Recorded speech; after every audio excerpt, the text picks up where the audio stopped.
Hello students, स्वागत है आपका आईसीटी वर्चुअल क्लासेस में। मैं हूं कविता, आपकी बायो टीचर।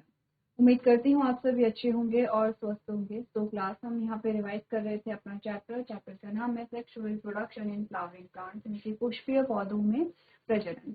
तो अभी तक हमने गैमेट फॉर्मेशन समझ लिया है, ट्रांसफर ऑफ गैमेट भी हमने पढ़ लिया है। हम सेकंड स्टेप को यहाँ पर डिस्कस करेंगे, दैट इज फर्टिलाइजेशन। आपको पता है कि रिप्रोडक्शन के 3 स्टेजेस होती हैं, 3 स्टेप्स होते हैं। First one is pre fertilisation phase, second one is fertilisation phase. तो हम सेकेंड फेज में आ गए हैं और उसको आज हम डिस्कस यहाँ पे करने वाले हैं। तो उससे पहले इम्पोर्टेंट क्या है वो भी समझना है। देखो क्वेश्चन ज्यादातर कहाँ से आते हैं, flower types of parts of flower, ये तो छोटी क्लासेस में हमारे पास क्वेश्चन आते हैं, ठीक है। लेकिन देखो ऐसा नहीं है कि छोटी क्लासेस में आते थे इट मीन्स कि यहाँ नहीं आ सकते हैं। बहुत बेसिक सी चीजें हैं। पार्ट्स ऑफ फ्लावर तो हमें पता ही है, ठीक है।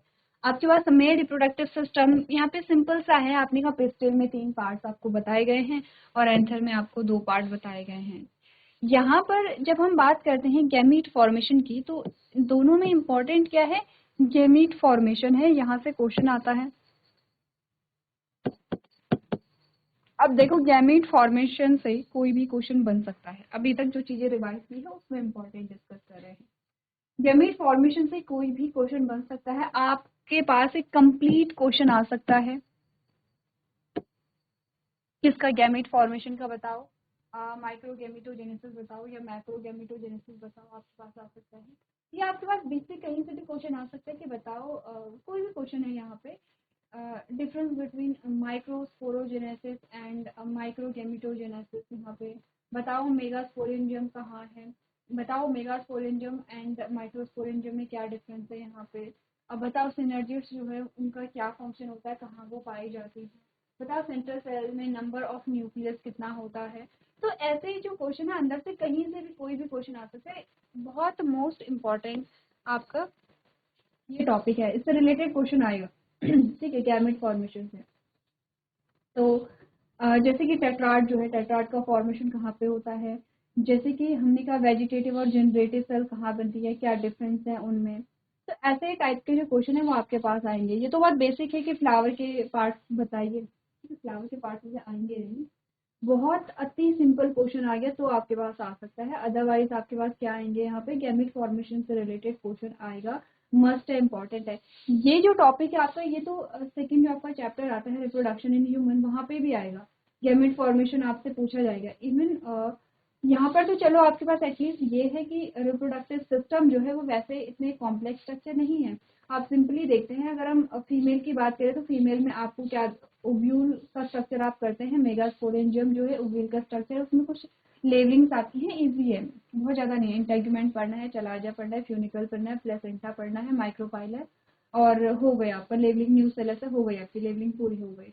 वही आपने मेल रिप्रोडक्टिव सिस्टम में एंथर का स्ट्रक्चर पढ़ा है, जिसमें आपने थीका पढ़ा है और उसमें आपने कहा कि 4 लेयर्स होती हैं, ठीक है।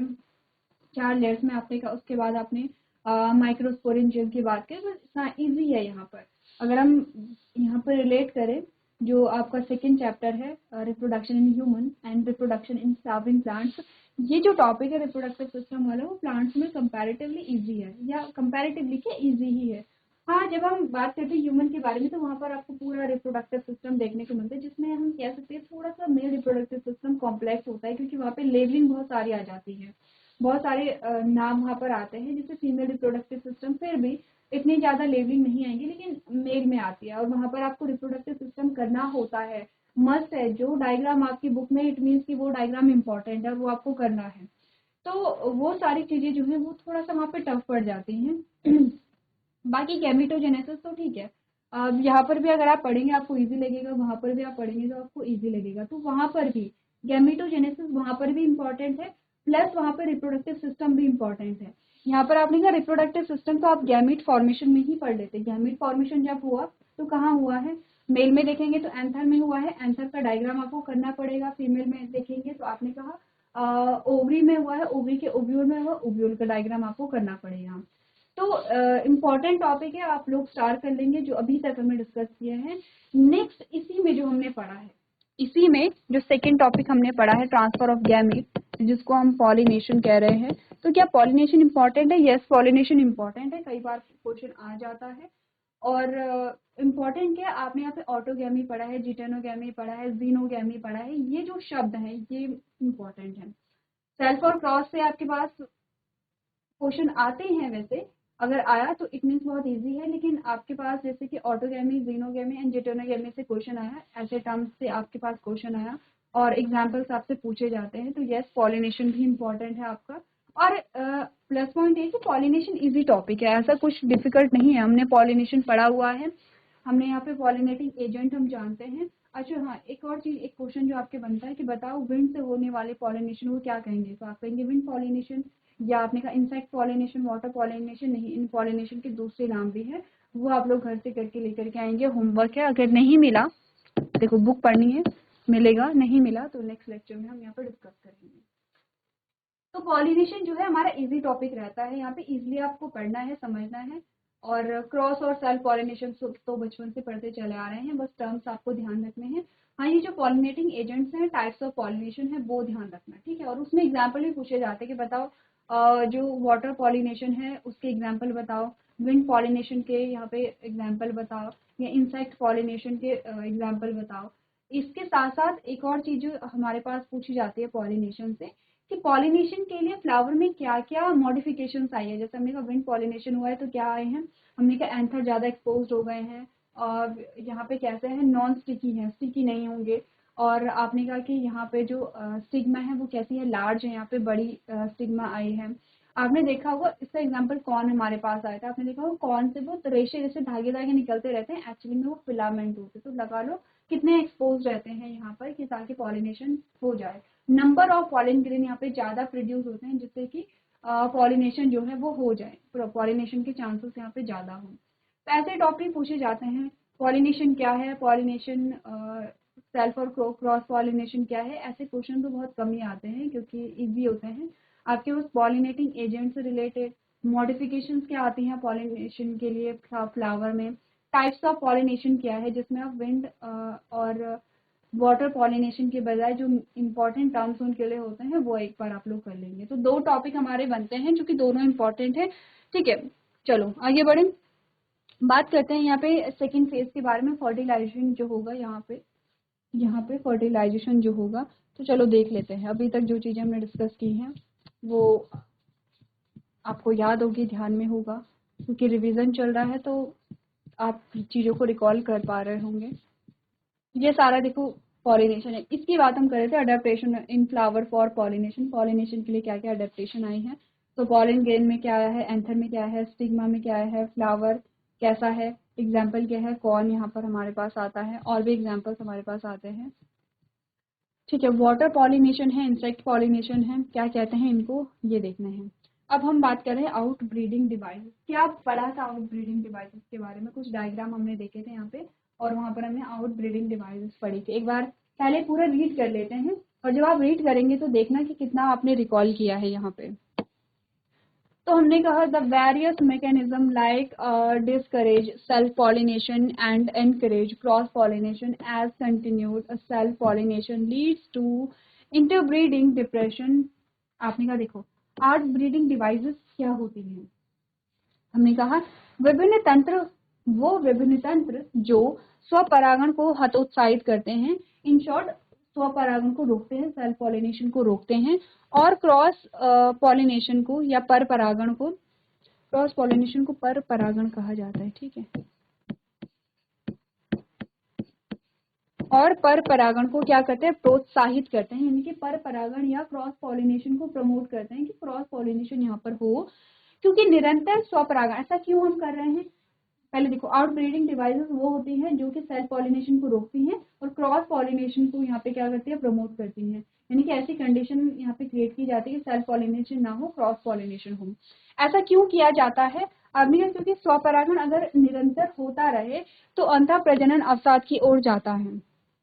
देखो इसमें क्या होता है कि सेम जेनेटिक मटेरियल है, ठीक है, सेम ही जेनेटिक मटेरियल पास होता चला जा रहा है।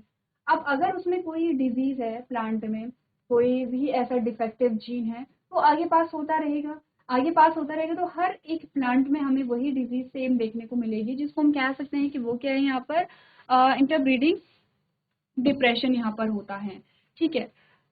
क्योंकि हम जानते हैं कि बहुत सारी ऐसी डिजीज होती हैं जो रिसेसिव होती है, डोमिनेंट कुछ ही होती है यहाँ पर। अब इस केस में क्या होता है, क्योंकि सेम जेनेटिक मटेरियल है तो आपने का डिजीज तो यहाँ पे होगी ही, अपीयर होगी। अगर यहाँ पे क्रॉस पॉलिनेशन कराएं, इट मीन्स कि क्या होगा, different source of genetic material होगा, और वहां पर चांसेस हो सकते हैं कि वो जो यहाँ पे डिफेक्टिव जीन है, वो जो डिजीज यहाँ पर हो रही है वो वहां पर देखने को ना मिले, क्योंकि अब दूसरा जीन भी यहाँ पर आ गया है। और आपने कहा कि मे बी वहाँ पे हेटेरोजाइगस कंडीशन हो जाए, और क्योंकि रेसेसिव मैक्सिमम जो डिजीज है वो रेसेसिव होती है, तो ऐसी रेसेसिव जो डिजीज है वो अब नहीं आएंगी, ठीक है, क्योंकि उसके लिए रेसेसिव या होमोजाइगस कंडीशन का होना जरूरी होगा, और अलग अलग सोर्स ऑफ इन्फॉर्मेशन है, तो आपने कहा कि यहाँ पे क्या होगा, हेटेरोजाइगस कंडीशन आएगी, ठीक है। ये सारे टर्म्स जानते हैं ना, जब हमने यहाँ पे बात की थी जेनेटिक्स के बारे में, सारे टर्म्स वहीं पे आए हैं। तो देखो, तो यहाँ पर सेल्फ पॉलिनेशन को रोकना और क्रॉस पॉलिनेशन को प्रमोट करने के लिए जो तंत्र यहाँ पे काम कर रहे हैं उसको हम क्या कहते हैं, आउट ब्रीडिंग डिवाइसेस कहते हैं। आउट ब्रीडिंग यानी कि जो क्रॉस पॉलिनेशन के लिए यहाँ पे क्या होते हैं, जिम्मेदार होते हैं। अब उसमें क्या क्या इंक्लूड होते हैं वो देखो, आपने कहा foreign release and stigma receptivity not synchronise, यानी कि पराग विमोचन और कलंक ग्रहणशीलता समकालिक नहीं है। क्या मतलब है इसका, देखो। दूसरा है anther and stigma place at a different position, anther और स्टिग्मा डिफरेंट पोजीशन पे होंगे।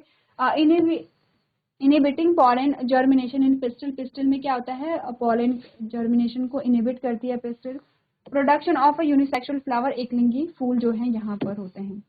अब मैं इन सब चीजों को एक एक करके अगर मैं डायग्राम के थ्रू आपको दिखाऊं तो आपको समझ में आ जाएगा। पहला कहता है कि हम यहाँ पर सेल्फ पॉलिनेशन को कैसे रोक सकते हैं, pollen released and stigma receptivity not synchronise. इसमें आपने कहा यह है पिस्टल, और ये है हमारे पास क्या, स्टेमेन, ठीक है। यहाँ पर ओव्यूल में फीमेल गैमेट का फॉर्मेशन हो गया है। अच्छा, अभी नहीं हुआ है, यही तो मैं दिखाने। यहाँ पर एंथर में क्या है, मेल गैमेट का फॉर्मेशन हो गया है, ठीक है। लेकिन आपने कहा कि मेल गैमेट तो यहाँ पे मेच्योर हो गया, लेकिन अभी फीमेल गैमेट जो है वो अभी मेच्योर नहीं हुआ है।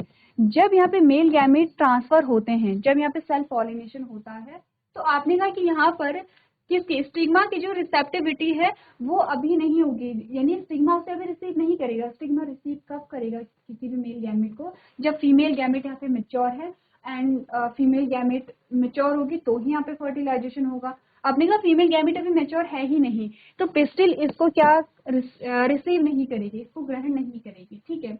तो पहली चीज तो ये है कि दोनों गैमेट के मैच्योरेशन टाइम जो है, यानी कि मेल गैमेट का जो मैच्योरेशन टाइम है एंड फीमेल गैमेट का मैच्योरेशन टाइम जो है वो डिफरेंट है। आपने कहा मेल गैमेट पहले ही मेच्योर हो गए हैं, अभी तो फीमेल गैमेट मेच्योर हुई नहीं है। दोनों गैमेट का सेम टाइम पे मेच्योर होना जरूरी है, तभी यहाँ पे फर्टिलाइजेशन होगा। जब मेल और फीमेल गैमेट दोनों ही मेच्योर, हो सकता है कि ये अभी डेवलपिंग स्टेजेस में हो, ठीक है। या हो सकता है कि जब फीमेल गैमेट यहाँ पे मेच्योर हो गई है तब तक जो पॉलिन ग्रेन है वो बने ही ना हो, मेच्योर ही नहीं हुए हों, तो आपने कहा इस केस में भी यहाँ पे क्या होगा, जो फर्टिलाइजेशन है, जो क्रॉस पॉलिनेशन की जो चांसेस है वो बढ़ जाएंगे, क्योंकि सेल्फ पॉलिनेशन नहीं हो पाएगी। हमें क्या रोकना है, सेल्फ पॉलिनेशन को रोकना है, ठीक है। तो आपने सबसे पहले पॉइंट यही कहता है कि पराग विमोचन और कलंक ग्रहणशीलता समकालिक नहीं होती है। जो मैच्योरेशन टाइम है दोनों गैमेट का वो डिफरेंट है, एंड इसी वजह से क्या होता है, यहाँ पे सेल्फ पॉलिनेशन नहीं हो पाती है। सेल्फ पॉलिनेशन नहीं हुई तो क्या होगा, जब फीमेल गैमेट यहाँ पे मैच्योर होती है तो यहाँ पर किसी दूसरे प्लांट का जो पॉलिन ग्रेन है वो आएगा, और उसके बाद यहाँ पे क्या हो जाता है, फर्टिलाइजेशन हो जाता है, ठीक है। तो पहला जो यहाँ पर सेल्फ पॉलिनेशन को रोकता है वो क्या है, यहाँ पर different maturation time of gametes, ठीक है, अलग अलग मैच्योरेशन टाइम है। अच्छा, अभी आपको ऐसा लगा होगा कि ये जो डिवाइस है ये बाहर से चिपकी जाती है, ऐसे नहीं है, फूल की ही बात हो रही है, फ्लावर की बात हो रही है। सेकंड कहता है anther and stigma placed at a different position, यानी कि अगर अगर आपने कहा जैसे कि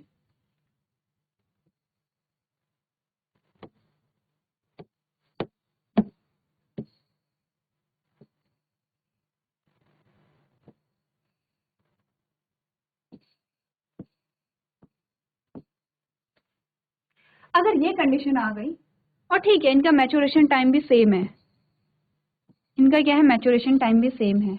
अब इस पॉलन ग्रेन को यहाँ से यहाँ जाना पड़ेगा, ठीक है, यहाँ से यहाँ जाना पड़ेगा। इसमें डिफिकल्टी होगी, कम चांसेस हैं कि जो पॉलन ग्रेन है वो स्टिग्मा तक पहुंच जाए। तो इसमें हमने क्या देखा, डिफरेंस ऑफ हाइट दोनों में, किसमें, पिस्टिल में और स्टेमन में।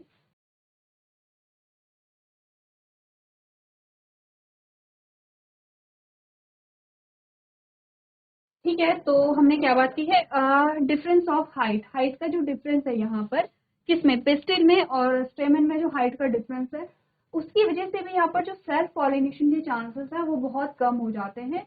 सेम यहाँ पे अब सेल्फ पॉलिनेशन के चांसेस कम होंगे तो क्रॉस पॉलिनेशन के चांसेस जो है वो बढ़ेंगे। ठीक है, सेकंड पॉइंट समझ में आया, anther and stigma are placed at a different position, यानी कि जो हमारा परागकोश और वर्तिकाग्र को अलग अलग स्थिति में रखा जाता है, हम नहीं रखते हैं अलग अलग स्थिति में। मतलब होता है कि डिफरेंस ऑफ हाइट, हाइट का डिफरेंस होता है, जहाँ स्टेमन बहुत छोटा है वहाँ पिस्टिल बहुत बड़ी यहाँ पर होती है। अब ये डिफरेंस आपको बहुत कम दिख रहा होगा, अगर ये डिफरेंस इतना हुआ, ये हमें तो बहुत कम दिख रहा है, बट एक्चुअली में जो डिफरेंस है वो बहुत बड़ा होता है। अब यहाँ कहीं पे आपको स्टेमन देखने को मिलता है। अब देखो, अब डिफरेंस देखो, कहाँ पिस्टिल इतनी बड़ी है, कहाँ स्टेमन इतना छोटा यहाँ पे रह गया है, ट्रांसफर ऑफ गैमेट यहाँ पे पॉसिबल नहीं हो पाता है। ठीक है, चलो ये वाला डायग्राम हटा दे, इसमें आप समझेंगे कि पॉसिबिलिटी तो है ही। चलो तीसरा कहता है इनहिबिटिंग पॉलन जर्मिनेशन इन पिस्टिल। अब क्या होता है यहाँ पर कि पिस्टिल में एक प्रोसेस होती है, आपने कहा स्त्री केस में पराग के अंकुरण को रोकना।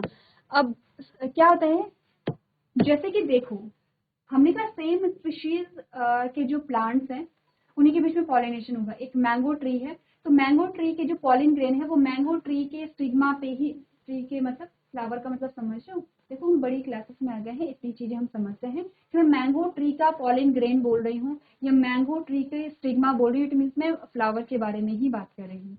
तो मैंने कहा कि यहाँ पर क्या होगा कि जो मैंगो ट्री का जो फ्लावर है उसके जो पॉलिन ग्रेन है वो मैंगो ट्री के फ्लावर के स्टिग्मा पे ही जाएंगे, ऐसा नहीं कि वो ऑरेंज के स्टिग्मा पे चले जाएंगे। सेम स्पीशीज के बीच में क्या होती है, पॉलिनेशन की प्रोसेस होती है, ये तो हम जानते हैं। अब अगर डिफरेंट स्पीशीज का पॉलिन ग्रेन आ गया, जो कि आता होगा, ऐसा तो जरूरी नहीं कि उसी स्पीशीज का पॉलिन ग्रेन आएगा, इसमें हो सकता है कि बहुत सारे अलग अलग डिफरेंट स्पीशीज के पॉलिन ग्रेन भी आते होंगे। लेकिन ये क्या करता है, जो यहाँ पे स्टिग्मा होती है, स्टिग्मा हर किसी पॉलिन ग्रेन को रिसीव नहीं करती है, ये उसी पॉलिन ग्रेन को रिसीव करेगी जो कि उसकी सेम स्पीशीज का होगा। एक केस और भी आता है कि कई बार क्या होता है, पिस्टिल जो है वो अपनी ही पॉलिन ग्रेन को रिसीव भी नहीं करती है। जैसे ये पिस्टिल है और ये क्या है, यहाँ पे स्टेमन है। अब इसका पॉलिन ग्रेन यहाँ पे चला जाता है, तो ये अपने ही पॉलिन ग्रेन को रिसीव नहीं करती है, यानी कि सेल्फ पॉलिनेशन नहीं हो पाता है। जब यहाँ पर किसी दूसरे फ्लावर का जो पॉलन ग्रेन है वो आएगा तो यहाँ पर ये रिसीव होगा। तो सेकंड कहता है कि यहाँ पे स्त्री केसर पराग अंकुरण को रोकती है, यानी कि एक्सेप्ट नहीं करती है। तीसरी चीज जो कि बहुत कॉमन है, प्रोडक्शन ऑफ यूनिसेक्सुअल फ्लावर। अगर एक लिंगी जो फूल है, फूल में तो वैसे भी सेल्फ पॉलिनेशन के कोई चांसेस नहीं है। अब देखो फूल है ऐसा, सिर्फ पिस्टिल है, या फूल है ऐसा, फूल है ऐसा, या तो पिस्टिल है या तो स्टेमन है, दोनों में से एक कंडीशन यहाँ पर होती है। तो आपने कहा अगर एक लिंगी फूल है यानी यूनिसेक्सुअल फ्लावर है तो भी सेल्फ पॉलिनेशन तो होगी ही नहीं। तब क्या होगा, तब तो क्रॉस पॉलिनेशन ही एक ऐसा हमारे पास क्या बचता है, ऑप्शन बचता है, यहाँ पे क्रॉस पॉलिनेशन ही होगी। ठीक है, क्लियर है इतना। तो पता चल गया आउट ब्रीडिंग डिवाइसेस कौन कौन सी होती है और कितने प्रकार की होती है। चलो ये आपको यहाँ पे क्या करना है, रिवाइज करना है, इंपॉर्टेंट है, पूछा जाता है आपसे और इजी भी है। प्लस पॉइंट ये है कि इजी है, बहुत सिंपल है, आप पढ़ेंगे आपको चीजें समझ में आ जाएगी।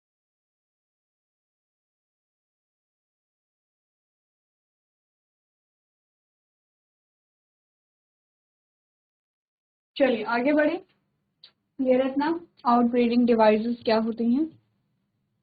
हाँ, यहाँ पर आपको देखो डायग्राम दिखाए गए हैं, ठीक है। जैसे इसमें यही एक तो यूनिसेक्सुअल जो फ्लावर है, ठीक है।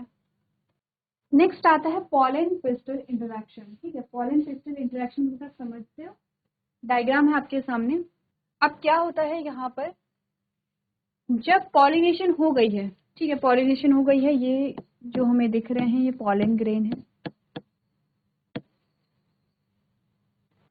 पॉलन ग्रेन एक्चुअली में है क्या, आपको क्या कंडीशन देखने को मिलेगी, दो ही कंडीशन मिलती है, एक तो ये वेजिटेटिव और जनरेटिव सेल होगी, या आपको यहाँ पर ये दो मेल गैमेट मिलेंगे,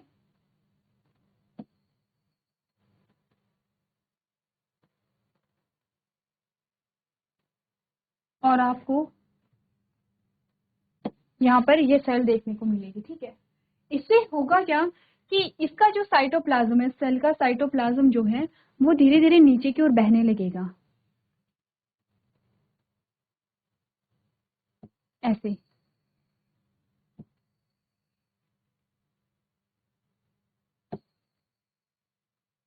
ये साइटोप्लाज्म धीरे धीरे नीचे की ओर बहने लगेगा, और इसी साइटोप्लाज्म में जो यहाँ पे मेल गैमेट है वो भी नीचे की ओर बहने लगेंगे। ठीक है, पॉलन ग्रेन से ये जो ट्यूब बन रही है इसी को कहा जाता है पॉलन ट्यूब। अब अगर आपको ध्यान होगा तो ये हमने बात की थी ओव्यूल के बारे में कि यहाँ पर कहीं ओव्यूल है।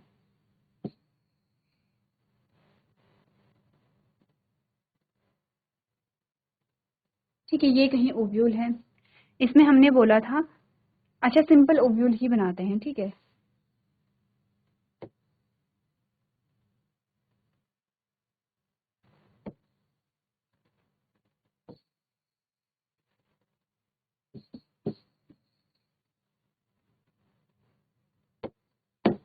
सिंपल ओव्यूल बनाते हैं ऐसे करके।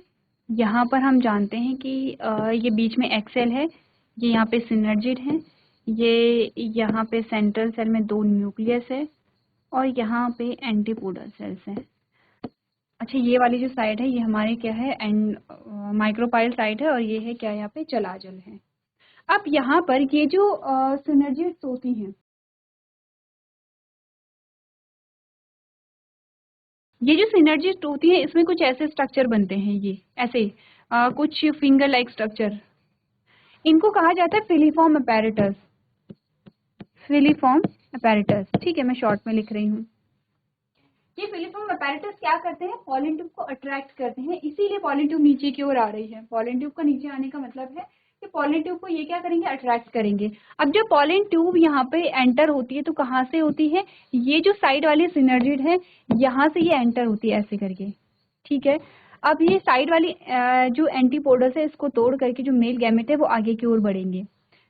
ठीक है, वो आगे की ओर बढ़ेंगे। तो आपने कहा कि ये जो पॉलन है, ठीक है, और पिस्टिल है, पिस्टिल तो पूरी ही पिस्टिल है, पॉलन और पिस्टिल का इंटरेक्शन कैसे होता है यही आपको बोलेगा कि जब पॉलन ग्रेन यहाँ पर आया तो ये नीचे की और साइटोप्लाज्म नीचे की ओर जा रहा है, ऐसे नीचे की ओर जाता है। क्यों जाता है, क्योंकि यहाँ पर जो सिनर्जिस में जो फिलीफॉर्म अपैरेटस है वो नीचे की ओर अट्रैक्ट करते हैं पॉलन ट्यूब को। अच्छा, यहाँ पे दूसरी भी पॉलन ट्यूब निकल रही है, लेकिन ऐसे ये वाली जो पॉलन ट्यूब जब यहाँ जाती है और फर्टिलाइजेशन हो जाता है तब यहाँ पर कोई जो पॉलन ट्यूब है उसका फॉर्मेशन नहीं होगा। पढ़ लें यहाँ पे पॉलन पिस्टिल इंटरेक्शन में क्या बोला गया है, the pistil has ability to recognise the compatible pollen to initiate post pollination events that leads to fertilization।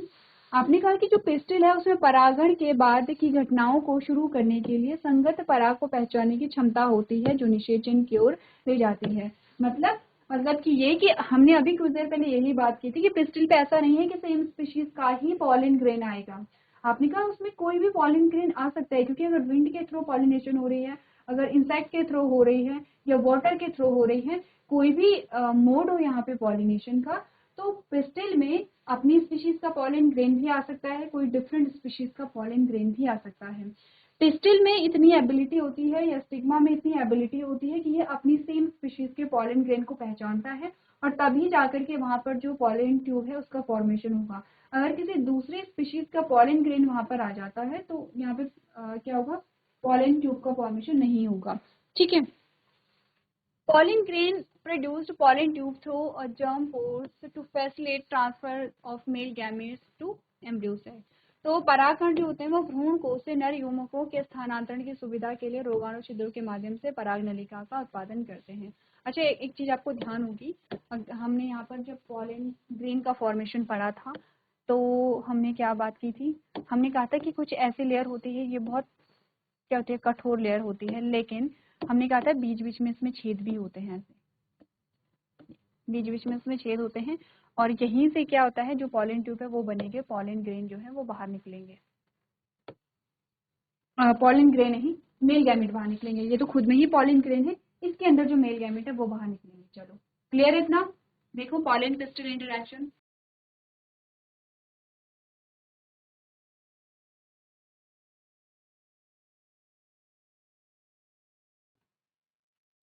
चलिए, तो नेक्स्ट टॉपिक हमारे पास आएगा फर्टिलाइजेशन। ठीक है, इससे रिलेटेड कुछ और चीजें आती है, जैसे एपोमिक्सिस है। ठीक है, चलो, तो फर्टिलाइजेशन, डबल फर्टिलाइजेशन या आर्टिफिशियल हाइब्रिडाइजेशन, ऐसे टॉपिक हमारे पास आगे आएंगे, एक बार आप लोग इसे रिवाइज करके लेके आएंगे। तो आज के सेशन में हम इतना ही करेंगे। अभी तक क्लास में बने रहने के लिए आपका धन्यवाद।